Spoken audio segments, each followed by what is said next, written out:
Okay, we started yesterday our lesson in the class. It was live in Southwest Asia. I'll have a quick revision on the first part, then we'll continue.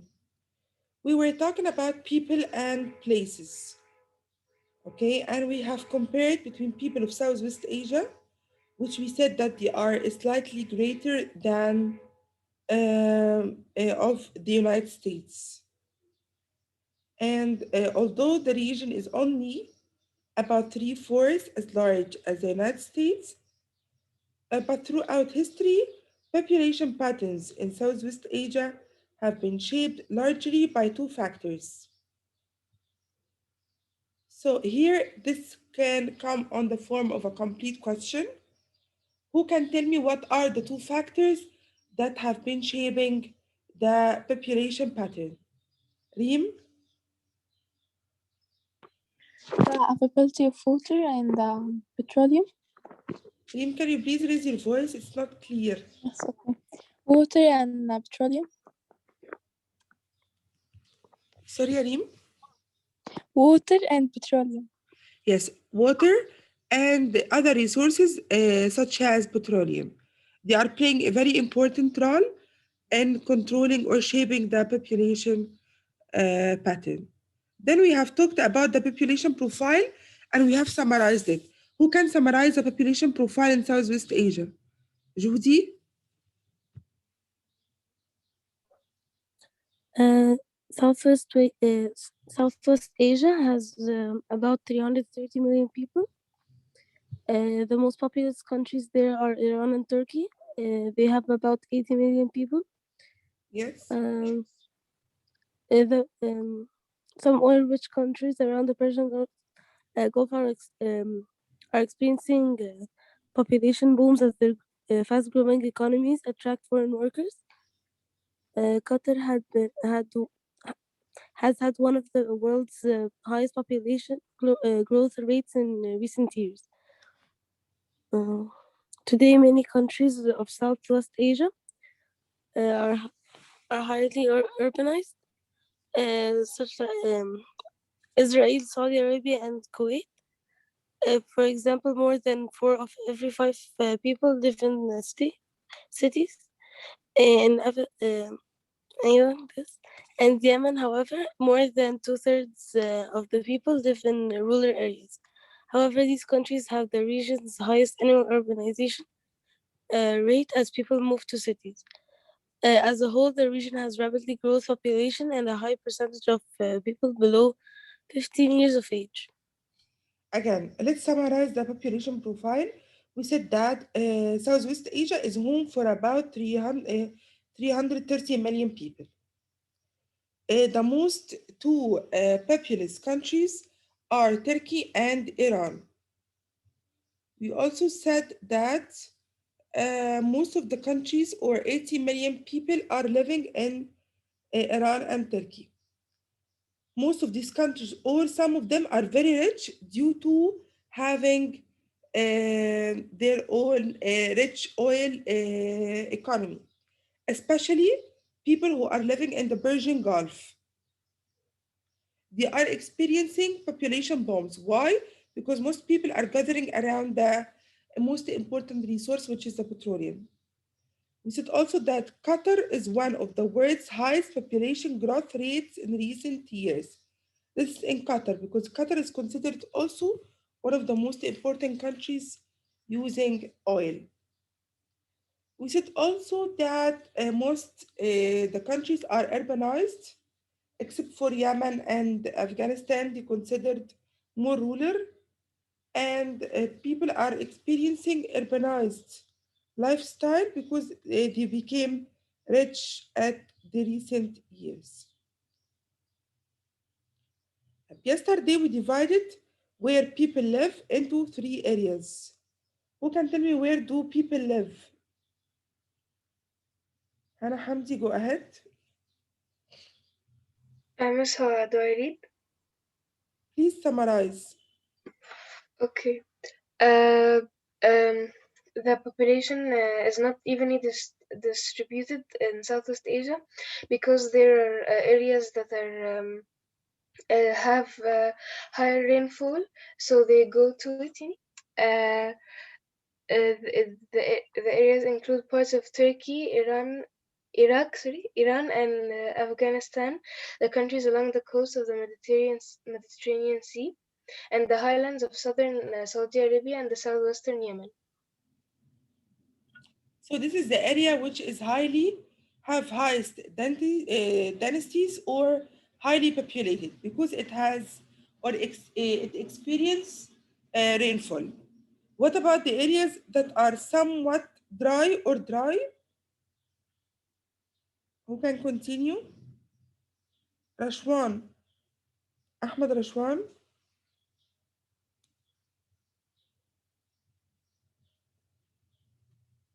Hala. Areas with dry or somewhat dry climates are more sparsely populated. These areas include the Arabian Desert and desert lands that spread across central and eastern Iran. Some desert areas are almost completely uninhabited. One exception is Mesopotamia, the land between the Tigris and the Euphrates rivers in Iraq. Although its climate is relatively dry, the area supports high population density because the rivers provide abundant water for irrigating crops. Thank you, Hala. So we said that the areas that are dry or somewhat dry are sparsely populated, except for the area between the Tigris and the Euphrates River in Iraq. This area, because it has a river, it provides water for irrigating crops. What about the metropolises such as Istanbul, Damascus, Tehran, Baghdad? What kind of population are living there? Noor al-Mahi? Southwest Asia has metropolises such as Istanbul, Damascus, Tehran, and Baghdad that are home to millions of people. Gleaming modern cities such as Dubai, Abu Dhabi, and Riyadh rise from the sands of oil-rich Persian Gulf countries. Tel Aviv, Palestine's largest city after Jerusalem, is a thriving urban center. These cities stand in sharp contrast to ancient rural villages that seem untouched by the passing of time. In some of the region's desert areas, nomads, known as Bedouins, sleep in tents and raise herds of camels, sheep, goats, and cattle. Thank you very much. So this area or metropolises such as Istanbul, Damascus, Tehran, Baghdad are home for millions of people.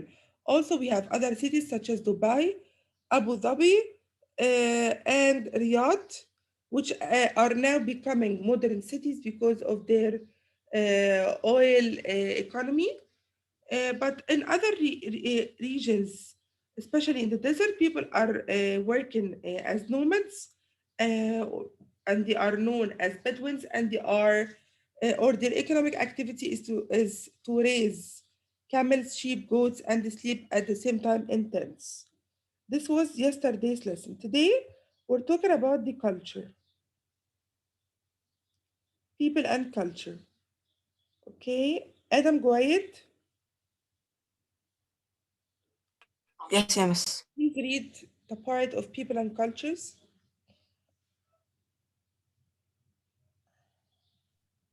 Southwest, Southwest Asia is often thought of as an Arab or an Islamic eh, realm.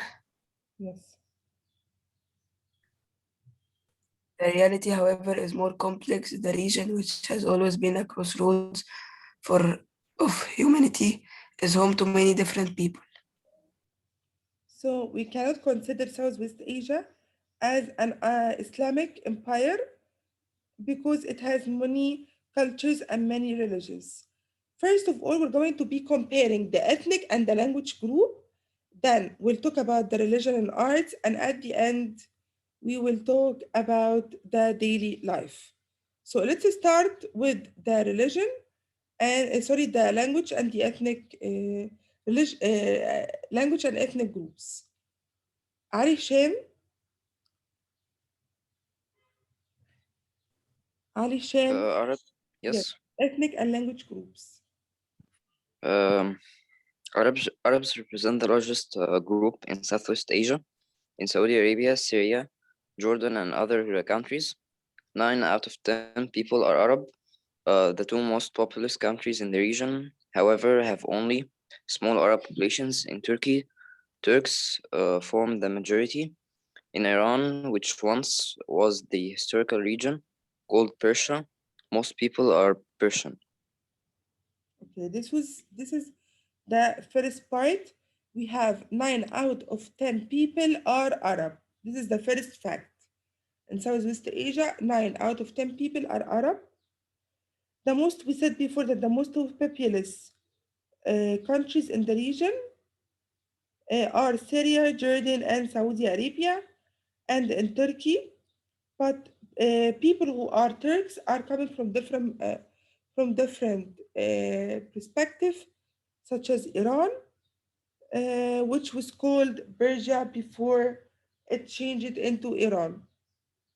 This is the first one. 9 out of 10 people are Arab. Continue, ya Ali. In Israel or in In Palestine? Israel, which was founded as a Jewish state, Jews account for about three-fourths of the population. Kurds, who have no country of their own, represent significant minorities in Turkey, Iran, and Iraq. The region they inhabit is traditionally known as Kurdistan. Um, Arabic, spoken by Arabs, is the most widespread language in Southwest Asia. Other important languages include Turkish and Farsi, the language of Persians. Hebrew is the official language of Israel, and Kurdish is spoken by Kurds. So this is number two. In Israel, which is founded by Jewish people, they are representing the majority of people living there, but we also have the Kurds, which represent part of Iraq and Iran. The most common languages will be Farsi in Iran, then the Hebrew, which is the official language of Israel. Who can continue?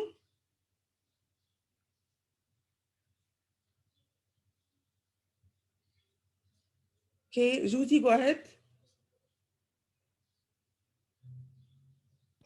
Where do we stop at? Some of the regions Yes. Some of the region's countries have complex ethnic and linguistic makeups. Afghanistan, for example, is home to Pashtuns, Tajiks, Hazaras, Uzbeks, uh, mm? aspects. Turkmen, and Baluchs. In addition to the official languages of Afghanistan, Pashto and Afghan Persian, the Afghani people speak Uzbek uh, and more than 30 other languages. The presence of so many ethnic and language groups in one country presents a challenge to national unity. Many people in Southwest Asia identify with their ethnic group more strongly than with 1 minute, more strongly than with with the country they live in. This is clearly evident in countries such as Afghanistan, where people identify themselves as Pashtun or Hazari rather than as Afghani. Even in countries that are mostly Arab, such as Syria and Iraq, people identify with tribes that are based on family relationships. Tribal identity is often stronger than national identity.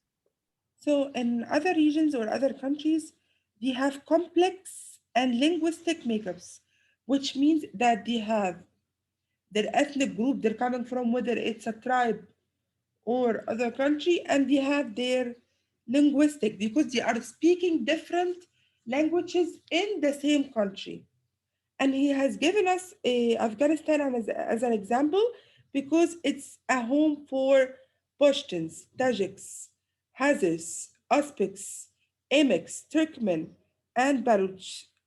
So they have like more than 5 different linguistic and ethnic groups. That people are calling themselves or in the presence of ethnic and language groups, it's a challenge to have a national identity or a national unity.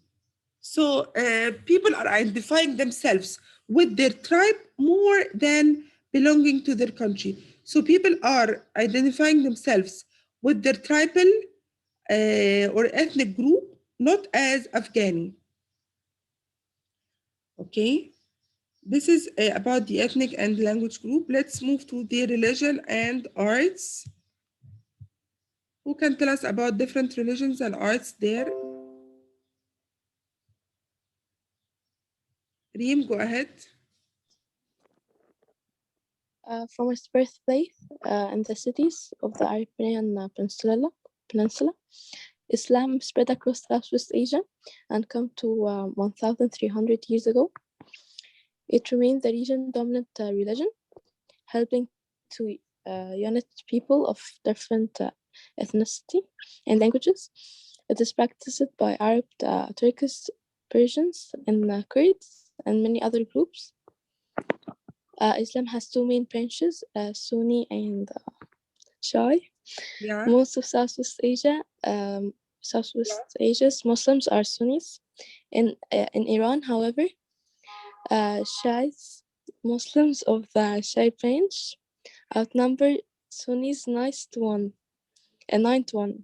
Okay. Judaism is practiced by about 3/4 of the people.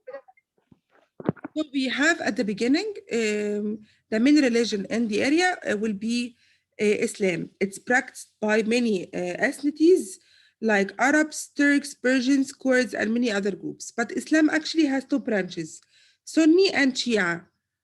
Most of people are Sunnis. However, in some countries such as Iran, you'll find that Shia are representing more people than Sunnis. Actually, they are outnumbered Sunnis.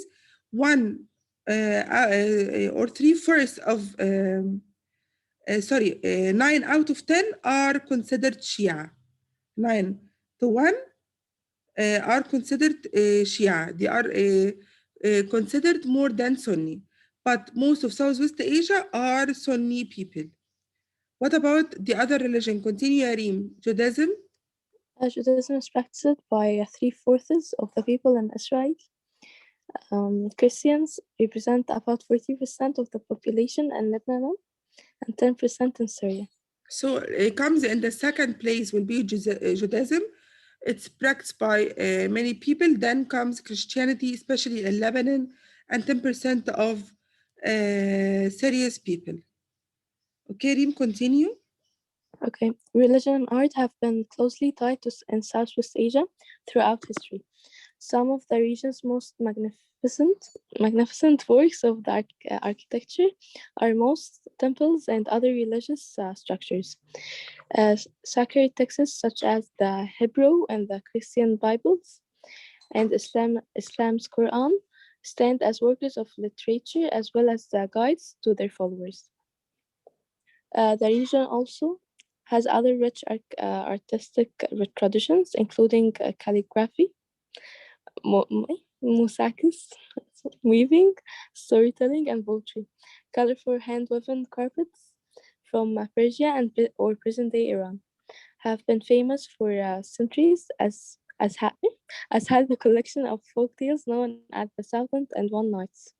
Okay. If we are talking about the religion, we said that the three main religions are Islam, and Islam has two branches, Sunni and Shia. Then comes Judaism, and at the end comes the Christianity. If we are talking about arts, you'll find that people of Southwest Asia are very famous of their artistic sense. Okay, especially that they have places for their religion, such as masjids, temples, and churches. These are scared, and at the same time, they are work of architecture. As the Hebrew and Christian Bibles and the Islam Quran stand as work of literature. So we have temples and we have the books, the holy books, such as Hebrew and Christian Bibles and the Quran. They are considered work of literature because they are guiding their followers. We said also that the region has rich artistic traditions like calligraphy, mosaics, weaving, storytelling, poetry, and colorful hand-waving carpets from Persia. They are very famous. Also, they have very famous folk tale, which is known as the Thousand and One Nights. In Arabic, it's Alf Lila و Layla, very famous work or a very famous literature work. Let's cover the last part, which is the daily life. How are people living in Southwest Asia, or what is the major of their or their basic daily life? Hannah Hamzi? Okay. Across South Asia, daily life varies greatly. Some people live in cities and some live in villages, and a few live as nomads. Throughout the region's history, most people practice traditional livelihoods such as farming, raising livestock, or fishing. In recent times, more people have been leaving the land to work in petroleum production, food processing, auto manufacturing, textiles, and construction. Religion plays a central role in the daily lives of many people in Southwest Asia. Islam is a complete way of life with rules regarding diet, hygiene, relationships, business, law, and more. To Muslims, families are the foundation of a healthy society. Maintaining family ties is an important duty.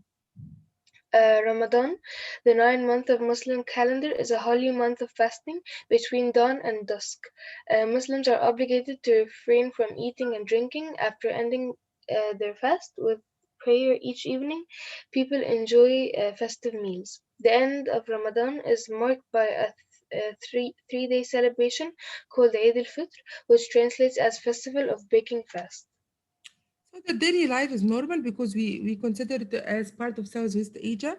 People are living in villages or in cities. People are, or throughout their history, they are practicing traditional livelihoods. They are practicing farming, raising livestock, fishing, or maybe they are now working in manufacturing, food processing, auto manufacturing, textiles, or construction. These are the main activities they are working on. Religion also play a very important role in the daily life, and he's given us an example from Islam. He has given us an example of Ramadan. How do people live in Ramadan? They are fasting all day. They are enjoying their breakfast with festive meals, and at the end of Ramadan, they are enjoying Eid. This is the daily life of people of Southwest Asia. For next time session, we'll be covering the issues that people suffer in Southwest Asia. It will be on Thursday, inshallah. And also prepare your practice book because we're going to be covering the questions next session. Anyone want to ask any question about the session? Anyone has any question? No, thank you. Okay. Yeah, see you inshallah next session. Bye.